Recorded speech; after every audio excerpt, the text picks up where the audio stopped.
Téléspectateurs, il y a Canal Kin Télévision, to kutani lisusu mokolo mwalelo comme bon mesano pour ya ko partager, ko échanger ba question sociale, ba question ya monde du travail ya musala na émission ya bino oyo le loto yambi mwana mboka Jean Bosco Puna o azali coordinateur adjoint ya coalition desk ya société civile desk akwebisa biso desk ezali nini eza kosala musala nini na cadre ya société civile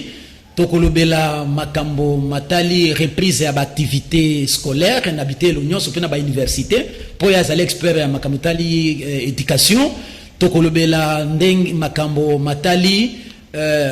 pona bango ba société civile bango balingini po ya gouvernement ekozala formé ba ministre bakozala na profil nini pe gouvernement ekozala na effectif ya bato boni ba ministre boni et tokolobela pe makambo matali marché central ndenge kangamaki et ndenge gouverneur lobi azosala misala po ya kubongisa marché central puisque marché central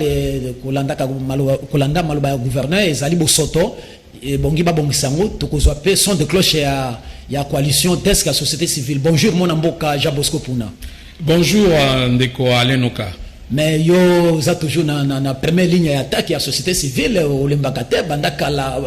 mbula pe beta kaikata na kayo mbula ngwe ko katana te yo kaka otelemeli makambo yango ti okende ti wapi. Merci mingi mwana mboka pour na malobo pe singai. Eh bien au moni ko protéger ba droit ya population ezali na limite te.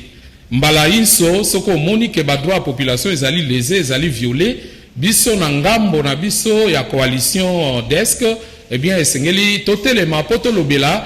population oyo na kati ya ba principe ya droits humains to benga ngambala musu ba vulnérable, c'est-à-dire que batoyo bazali na makokite ya kotia voix bato bazali mbala musu na makokite ya ko comprendre likamundenge ezali kokoba eh bien biso tolobela bango tozali ba avocat na bango yango wana na ngambo ya coalition ya société civile o etali makambo ya droit économique et socio-culturel dont je suis le coordonnateur adjoint. Eh bien tochaki société civile oyo po ekoka kokumba makambo éducation oyebi kenga nazali secrétaire général ya syndicat monene na kata mboka na biso o babengi Sinecat, syndicat national des enseignants des écoles conventionnelles catholiques na ngambo ya éducation tozali na kata coalition desk bongo kolongwa na éducation tozali pe kolobela makambo mususu pamba te na kata coalition desk tozali na kati tozali na éducation tozali na santé tozali na emploi mosala talatina o tolingaka émission na yo mingi pamba te atako émission na yo ezali na kati ya desk. Eh bien tozolobela emploi tozali kolobela mosala tozali pe kolobela énergie lelo o biso nyonso tomoni ke courant ezalaka susu te tozali pe kolobela mai. Donc soko kei na constitution na biso ko banda ba article 32 ti na ko banza na ba 40 quelque eh bien ezali na kati ya ba droit économique et socio-culturel talatina biso to monaki na baninga na ngai tozali presque 15 organisations ba syndicat na kati ba organisation à droit de l'homme na kati to sangani to lobite ya mbalo to kende to poussa machine ngo pour te défendre ba droit ya population yango eza na kati ya coalition ya société civile pour na desk pour na droit économique et socio-culturel. Merci mwana mboka Jean Bosco Puna lakisi ba mboka mosala ya coalition desk ndenge bo salaki yango pe olobike ba organisation ebele ezali na kati wana et mbalelekaki canal qui nezwaki par na organisation o salaki na rencontrement bo salaki na cadre ya coalition desk pe olobelaki makambo matali éducation pe osengaki na cadre wana na déclaration finale bo salaki il faut biter le bizonga classe ya bana ezonga eza la classe ya ba étudiant na ba université ezonga na école primaire secondaire pe enseignement technique ba classe ezongela puisque soki ezongelité UNESCO azo menacé poto que na année blanche et gouvernement azongisi bitelo ayoki bino azongisi bitelo réaction na yo en tant que mokambi monene ya makambo matali bitelo pe molakisi yo kolobelo konini ndenge l'état décidé kozongisa classe na niveau primaire pe na niveau secondaire universitaire. Merci mingi mais esengo ezali esengo pona biso na ndenge ke to salaki plaidoyer wana ezalaki makasi to salango na ngambo ya Sinecat to sala yango na ngambo ya synergie des syndicats des enseignants la RDC dont je suis le porte-parole, mais to sala yango pe na ngambo ya coalition desk po to lobaki que soki totali bana ndenge bavandaki na bandako pendant 40 jours bazalaki neutralisé par pandémie. Comité multisectoriel o etali makambo Covid oyo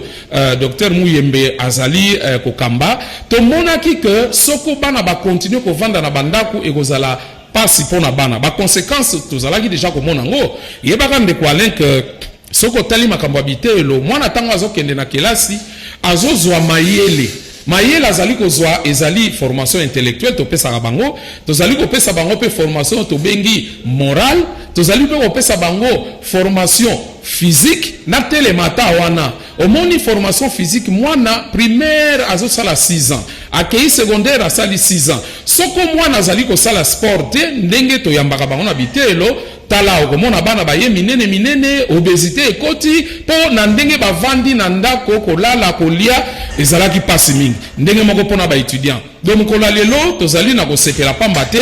cap oya février toleki yango te po topesaki toyebisaki bulamatari soki toleki février wana année oyo ekokende na année blanche po tokokoka kokokisa minimum à 180 jours te ndenge loi cadre lobeli lelo oyo toza na esengo bana bazongi mais bamakambo ezali kaka mwa bakokoso ezali na kanisi tokolobela bamakambo nyonso wana. Voilà, ndeko lobi bo sepeli mais ndenge classe zongi pona coalition desk pe na synergie pe pa na yona syndicat pour pesa ki ba condition po ya puisque gouvernement lobaki ya ko livrer batote livrer bana ba étudiants po ya ndeto zali na période ya pandémie po ya ko risquer bazala contaminer et bino bo lobaki ezali pe malamu mais bo pesa ki ba condition bo pesa ki ba préalable ndenge ni classe eko zonga yango toza ko benga ngo na état de lieu okosala nini na cadre wana état de lieu okosala nini ndenge classe zongi na côté ya gouvernement pe na côté ya gestion ya ba école na niveau ya bino pe ba syndicat. Merci, c'est vrai to pesa ki ba conditionnalité ba préalable ndenge o bengi yango parce que omoni tango tolingaki tozongela bitelo le 5 janvier après vacances à Noël. Comité multisectoriel à lobby na biso ke moyen kozongela bitelo les alité parce que courbe bango ba yebi makamango ezalaki likolo mingi maladie ezalaki vraiment très vive et kozala danger po bana bazonga bitelo to ndimaki yango to yokaki yango kasi na ndenge ke tozali kozongela to militaki po ba classe zonga to lobaki na bulamatari bitelo kozonga certes mais il faut toyeba na ba école est-ce que ba désinfecter ba école ezalaki motuna to tunaki pamba te bana bakokende te lelo babandi classe bongo bakeko koya maladi to kosepela nango te likambo supe to lobaki il faut batia ba dispositif lavage main na ba école to biso nyonso to yebi ba mesure barrière oyo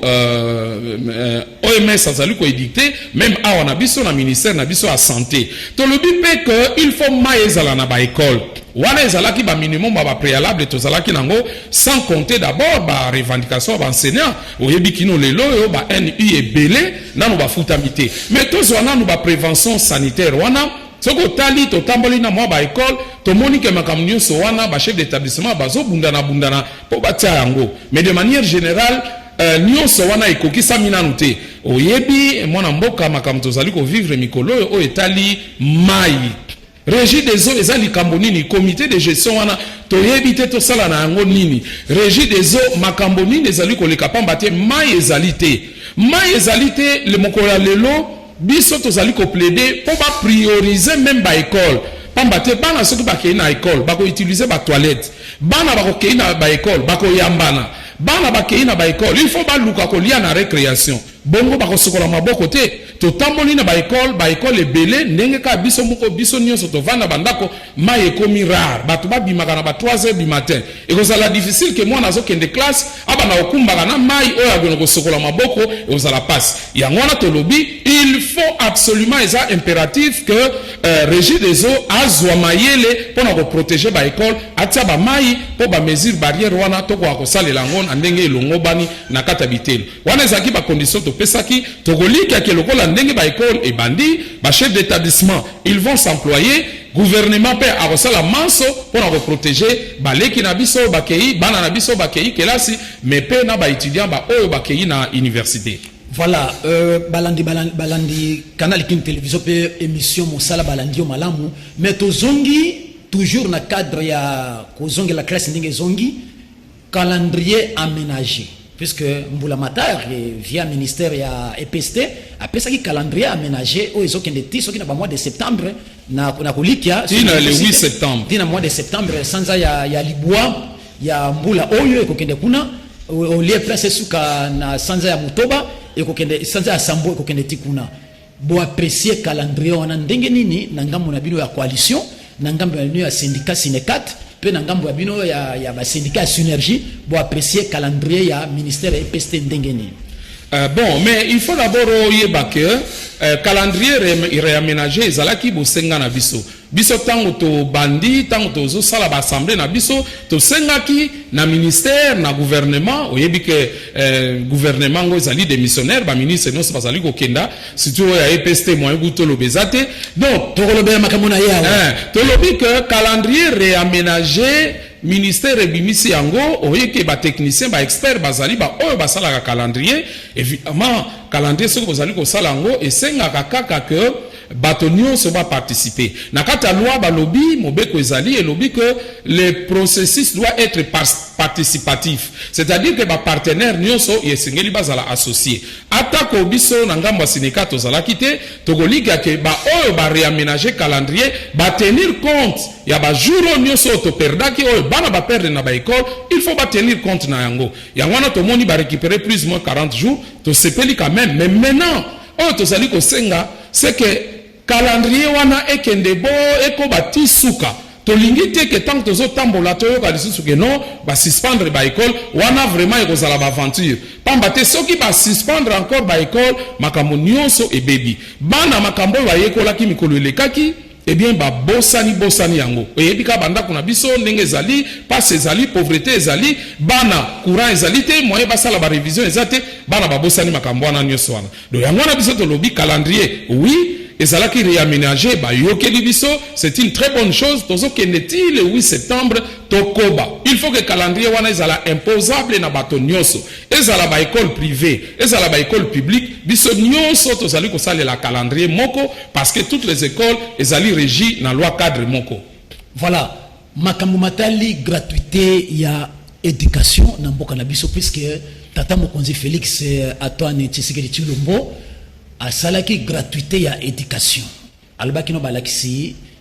bongeli so makambo ya système wana yo bundela yango esila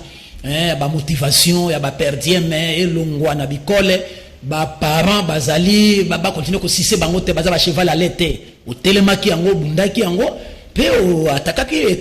l'état po atakaki pe église catholique lelo tata mokonzi Félix Tshisekedi ayokaki mbela ya bino balakisi a sali réforme ya gratuité mais na réforme wana tomoni makambo ezotambola malamu te mbilinga tout boye o mbongo balakisi bazwi balei tout ça bafond tout ça et en tant qu'expert ya éducation syndicaliste porte-parole la synergie membre ya nini ya coalition deske makambo na bomoni yango ndenge nini tokomi na niveau nini po moi mikolelekaki mbilinga salimangi mingi.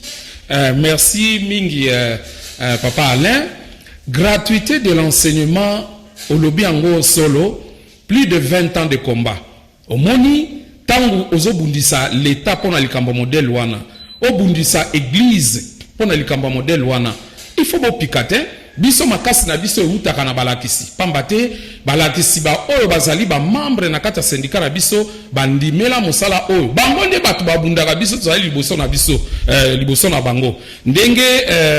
papa Boboli kwa banda ko loba na ngai mokolo ayambaka ngai papa Boboli kwa za ko loba que syndicaliste azali bo kapita papa Boboli ko lokonga syndicaliste azali bo kapita c'est-à-dire que ozali liboso baninga mais pour galvaniser ba intérêt na bango ko trahir te yango ne mosala nga nazali kokoba kosala ti lelo ba privanga salaire pour rien ba privanga moko mosala ba suspendre yo pona nini po zobundela parce que kolongo la prise en charge des enseignants na maboko ya bato wana ba partenaire wana ezalaki facilité prise en charge ezali kokotisa plus ou moins 6 milliards de dollars oyo bapara bazofuta par an soki osali o récupéré ba 6 milliards près de 6 milliards de dollars. Donc ozomona ke ezalaki etumba monene bongo gratuité ye ata kondenge nini gratuité wana il faut ekoba tokoki kozonga nsima te. 2019-2020 la gratuité a vécu. C'est quand on a 2020-2021, deuxième année à gratuité. Tant que tokutani mokonzamboka Félix Antoine Tshisekedi, tokutana l'année le 3 novembre 2020, tolobaki na ye qu'il faut to sala un atelier de haut niveau pour to sala l'évaluation monene ya gratuité de l'enseignement. Tozo bongisa makambango tokotindela ye tokolika que eloko wana kosalema. Pambate bakokoso ezali. Mais bakokoso ke yukozala. Est-ce que bakokoso tozali nango lelo ekoki vraiment kozala comparable na difficulté ou ba parents bazalaka nango tango prise en charge des enseignants par les parents. Yeba que prise en charge des enseignants par les parents et ça là qui 27 ans de vie. Donc vraiment etumbana biso to sepela nango pambate to koisa système wana. Sikoyo pona gratuité de quoi l'air. Et c'est ni toyeba que réforme nyonso ezalaka na bakokoso nango okoiko banda réforme te mbala moko ezui vitesse de croisière ezali difficile. Réforme ya gratuité toza na deuxième année mais sengeli tolobaka première année toutes les écoles primaires ont été payées par l'État en termes de frais de fonctionnement. Likambo wana bandanga naza syndicaliste na mona yango te. Et puis ba bureau gestionnaire pe bazozwa ba frais de fonctionnement na bango chaque mois. Je crois que ça va avancer moko il faut to kanga to simba mais il faut ko améliorer parce que ba mbongo wana ezali penza ebelete parce que ba école à catégorie minene bazozwa 2 millions de francs congolais par mois, ba école elandi bazali kozwa 600 000 francs congolais, ba école elandi na C ezali kozwa 400 000 francs congolais, bongo ba école mosusu bazali vraiment na C. Donc misolo wana ekoki nanu te mais eza déjà eloko moko monene oyo to monate oyo il faut to encourager batika yango te etika la libela biso ba acteur vraiment il faut to sala makasi po ekende bongo likambo mosusu ezali ba salaire ya enseignant biso nyonso to monaki que il y a quelque chose qui avait été donné à tous les enseignants de la République malgré tout les autres zo continuent à déplorer discrimination. Pongana bon dimanche na zana Kinshasa ozali na 360 000 bongo moninga na yo azali na Kazangulu awa azala vraiment na se ezali discrimination ezali violation ya droit fondamental de l'homme wana toboyi yango mais pona likambo gratuité tokote le mapoto continue ko yebisa bakonza mboka désormais awa na mboka na biso bana bakoyi kofuta kasu misolo te pamba te bana tango bazali kofuta misolo ba parents bazali na misolo te bazali na ba moyen te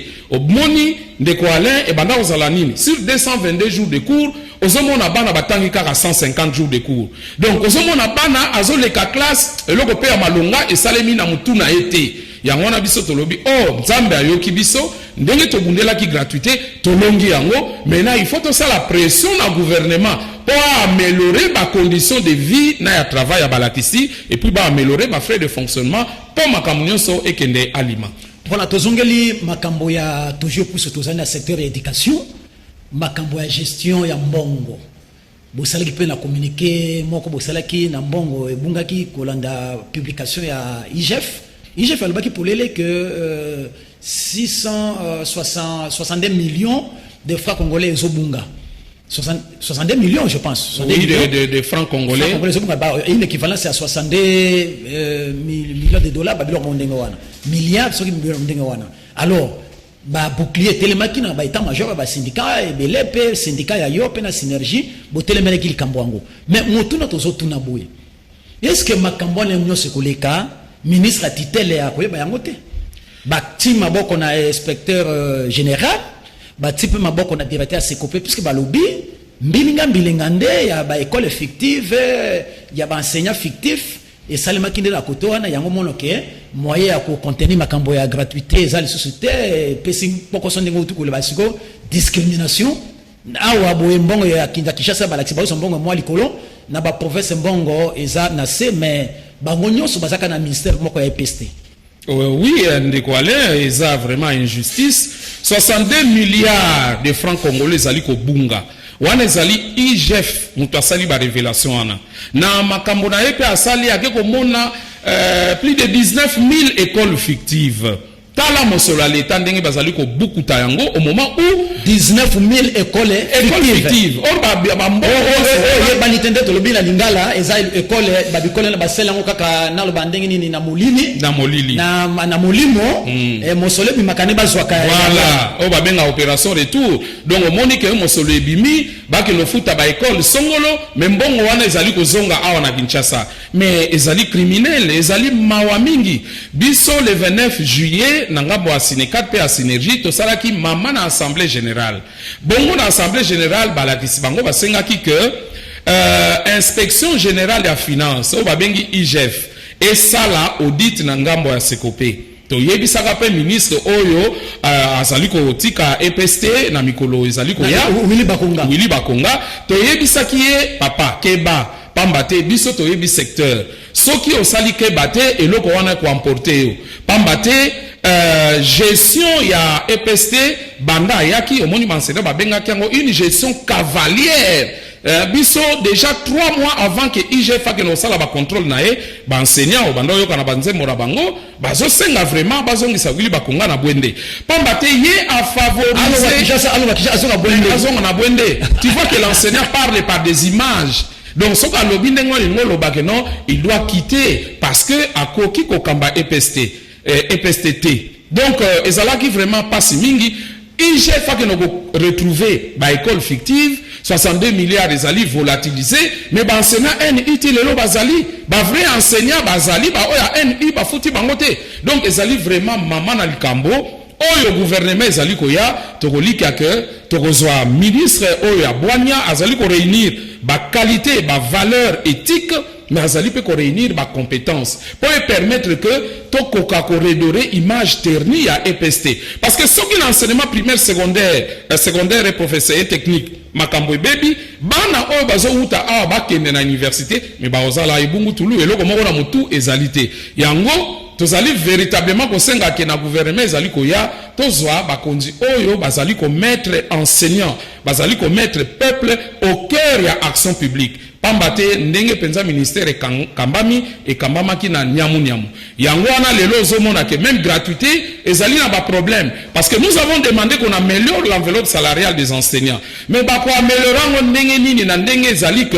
bato ebele bazali ko sala mais bazali na qualité ya ko sala ba enseignant te ozomona bato ebele batie bango na ba Sekopé na ba antenne Sekopé par mois ozomona ozokuta na bato na banque azoza 800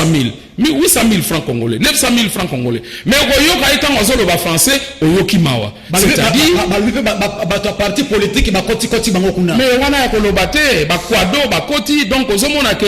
secteur balingi baya ko bebisango or secteur ya éducation ozoka bien éducation ezali secteur oyo sengeli za la modèle donc tokolika ke bacoulage nyonso wana ba recette soki to récupérer yango to sangisi yango en tout cas barème ya mbudi to proposaki mokonza mboka oyo barème to bundela banda 2004 barème wana to réhabiliter yango pour enseignant akoka ko toucher ne fût-ce que minimum il y a $700 pour la dernière enseignant to kanisa ke au fur et à mesure to croître na ba économie ya mboka makambo wana ekozala malamu ekozala possible pour bakoka ko améliorer pourquoi pas enseignant a toucher net baninga o mususu ba vandi na Afrique zinga na biso ozomona enseignant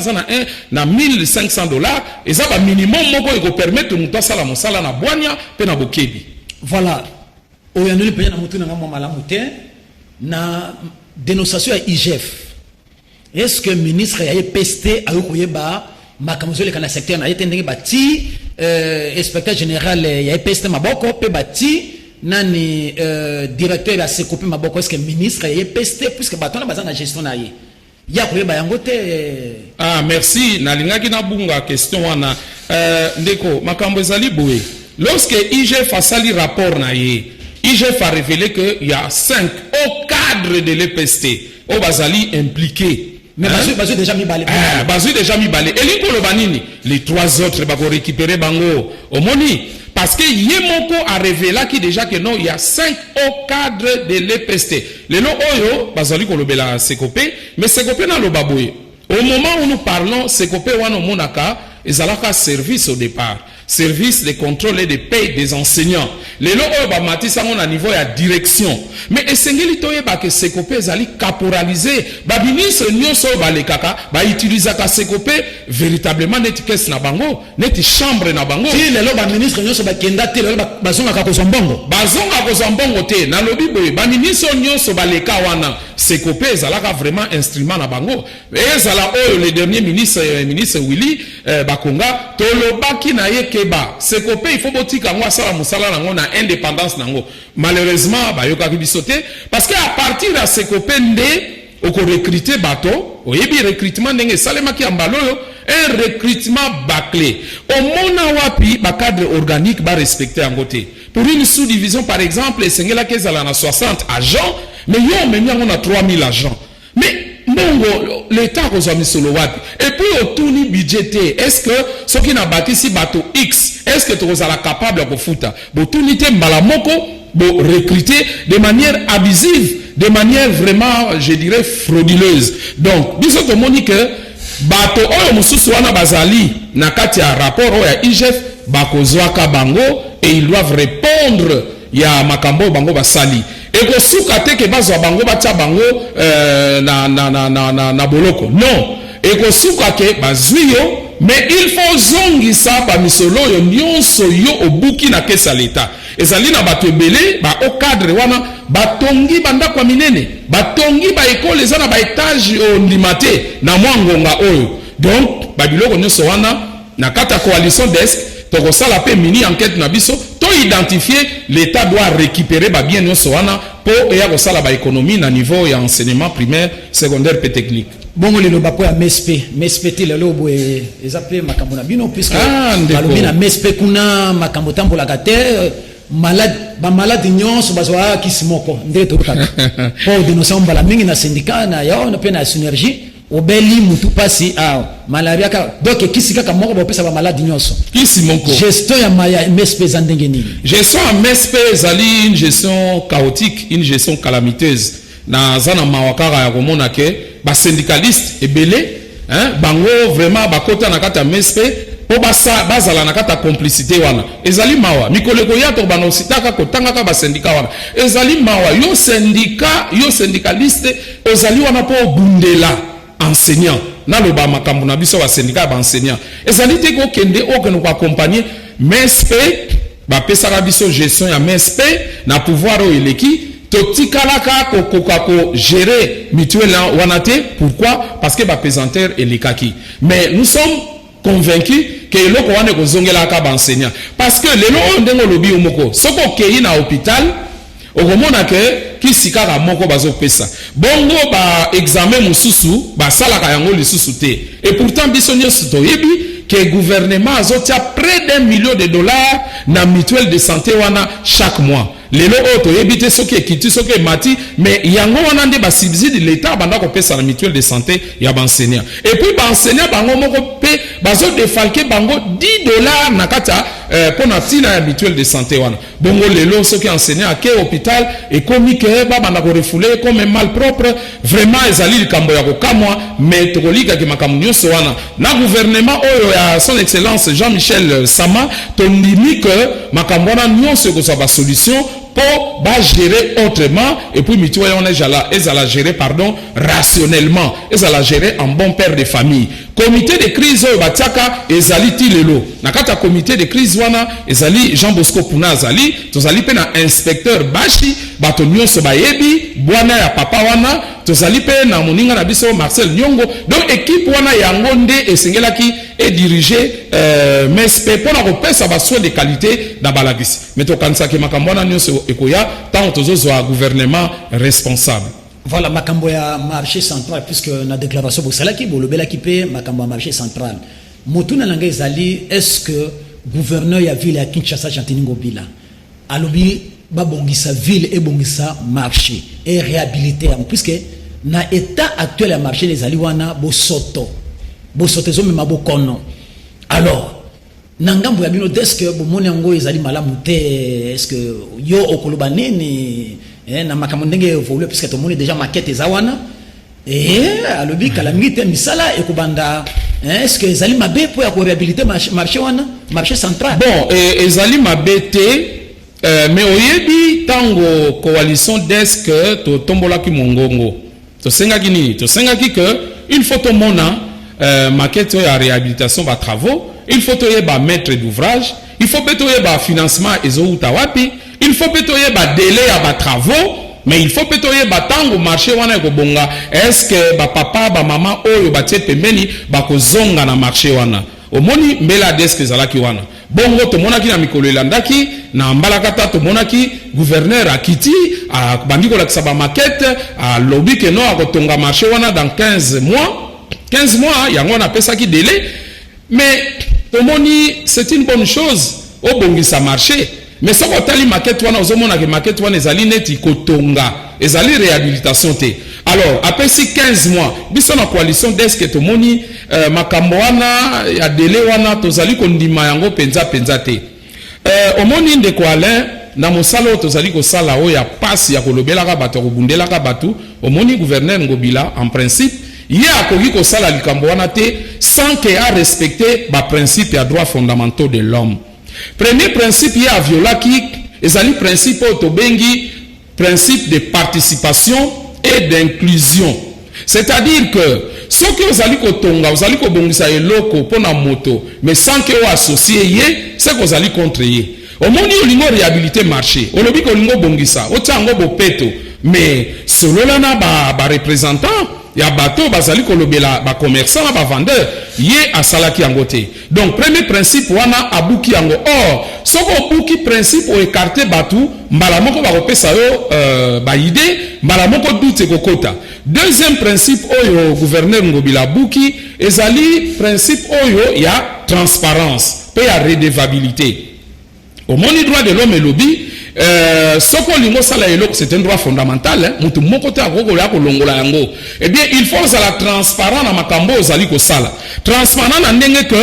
obandi ko sensibiliser bato olobi na bango ke to ko réhabiliter marché tant to ko sala yango tala ndenge ko salela tala financement mutu ko financer eza gouvernement ou bien gouvernement provincial ou bien je ne sais pas gouvernement national ou peut-être aussi ba partenaire ba uti mboka ba paya oyo wana nyonso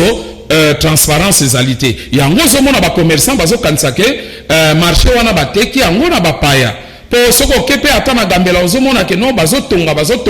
bazoloba keza ba indien bazali kotonga. Donc ce qui est loko ozo sala ezali na transparence te, mais on continue ko diriger ba tuna défi ozali gouverneur biso tozali ba administrer na ye akoki ko continue ko diriger te par défi bongo pe tozolobela assemblée provinciale ezo sala musala vraiment ya malonga te pamba te bango nde il faut balandela makambo wana ba contrôler po batsa peuple quinois na place na ye lelo oyo ya privation de l'emploi biso na coalition ya société civile desk to sengeli to telema po article 36 ezali kolobela makambo ya mosala mosala ezali droit ezali pe devoir sacré moto moko te akoki kolongola moto na mosala bo pamba boy. Donc oyo wana tomoni ke ezali ba principe ya buki to ko continuer ko telemela ye yango wana nazali ko annoncer campagne ya recensement oyo coalition desk azali ko sala tozali ko sala campagne oyo ezali fiche ya identification à partir de lobby mercredi coalition desk tozali ko kita na grand marché to ko senga ba papa ba maman ba oyo bazalaki ko sala musala na kati ya zando wana ba oyo ba uti ko tia bango pembeni ba ko yapo ba ko s'inscrire na fiche oyo ya recensement tozo banda lobby e ko sala 14 jours gratuitement to ko senga bango mbongo te bazui fiche oyo to sali déjà ba logiciel nango soki to réunir les 30 000 commerçants oyo bazalaki mis de côté to komemela ngo ye gouverneur ba konza mboka po ba ye ba ndenge ni nesengeli pona bango ba reclasser ba vendeur ba commerçant oyo bazali les lelo. Donc yango na nde mbela tozali ko senga baninga lobi bazela biso na bangonga tongo to kozala na grand marché po to lobela makambo ya campagne ya recensement. Voilà le bakaka moko po ya profil ya ba ministre bakozala na gouvernement ya premier ministre Sama le bakaka moko profil na bango ezandenge nini profil ezali malamu ye moko Jean-Michel Sama ndenge baponaki ye omoni azali na ressort la fraîcheur, c'est-à-dire jeune, et on doit tenir compte, il y a Batouasika, les hommes nouveaux. Les hommes nouveaux viennent toujours avec des initiatives nouvelles. Je crois qu'à retenir compte dans les critères, au lieu que tous les sakaka bateau, basala, non, wana eza élément liboso. Il y a mi balé ezali likambo ya éthique. Moto azali koya esengeli azala na bwanya. Ayate lokola bomo yibi. Bato bakokota na gouvernement wana bazala impliqué na ba crime politique te na ba crime économique te. Bongo pe okoki ko sala te soko za na expérience te. Wana nde ezali ba critère oyo esengeli ba ministre bakokota na gouvernement wana ba réunir. Et puis il faut que gouvernement ngo ezala éléphantesque te, ezala budgétivore te. Esengeli ezala gouvernement oyo vraiment ekoya kaka pona tina kosala mosala ba ministère o ezali que ba koyi ko fusionner ango ezengeli ba fusionner ango ezali te bato ba koya wana po ba ya ko luka misolo mais po ba ya kosala mosala. Voilà rapporteur il y a coalition desk coordonnateur de la coalition desk puis rapporteur porte-parole il y a synergie à syndicat des enseignants et puis secrétaire général il y a Sinecat. Téléspectateurs, il y a Canal Kini Télévision Balandio, téléspectateurs, il y a émission Monde du Travail Balandio, Nakubanza, Balasima, Toko Zoba Mituna, Tozana Bamituna, Toko Lobango, tant de bande émission. Merci, Tosuki Lolo, Poya Mokolo Molelo, na émission Oyo, Elongo na Ndeko Japosko Puna, Otoyambakie, Alobi Boyoki, ba réaction, ils allaient pas na bino, pour biso to apprécier à Kate. Merci.